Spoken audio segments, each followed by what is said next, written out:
ফুটবলের খবর, নানা বিতর্ক থাকলেও ফের বাফুফের নির্বাচনে দাঁড়াতে চান নারীউইংয়ের চেয়ারম্যান মাহফুজা আক্তার কিরণ। নিউজ 24-কে বিষয়টি নিশ্চিত করেছেন তিনি। এরই মধ্যে গোপনে চালাচ্ছেন নির্বাচনী প্রচারণা।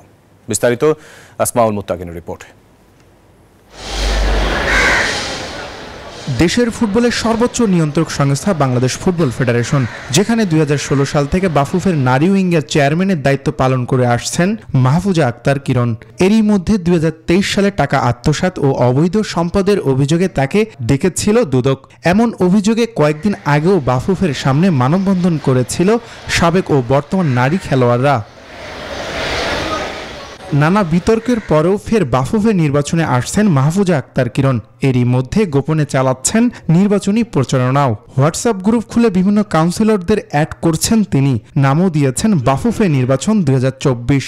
বিষয়টি নিয়ে খোলামেলা কথা বলেছেন এক কাউন্সিলর। আমাকে কিরণ আপা রিকোয়েস্ট করেছিল যে উনি আসলে গ্রুপ খুলতে পারছিলেন না, যে আমাদের যারা কাউন্সিলররা আছে তাদেরকে নিয়ে একটা গ্রুপ আপনি আমাকে খুলে দেন। 2016 সালে বাফুফে নির্বাচনে তৃতীয়বার সভাপতি হয়েছিলেন কাজী সালাউদ্দিন। সেই মেয়াদে নারী উইংয়ের চেয়ারম্যানের দায়িত্ব পান মাহফুজা আক্তার কিরণ। এরপর 2 মেয়াদে নারী উইংয়ের দায়িত্ব পালন করে আসছেন তিনি। তৃতীয় মেয়াদে আবারও দাঁড়াচ্ছেন নির্বাচনে। আমি আসলে এই সাবজেক্টে এখন কোনো কথা বলবো না, ঠিক আছে? অবশ্যই আমি নির্বাচন করব, বাট আর কোনো কিছু না, ঠিক আছে? আগামী 26 অক্টোবর বাফুফে নির্বাচন, আর বর্তমান কমিটির মেয়াদ শেষ হবে 3 অক্টোবর। আসমাউল মুত্তাকিন, নিউজ 24, ঢাকা।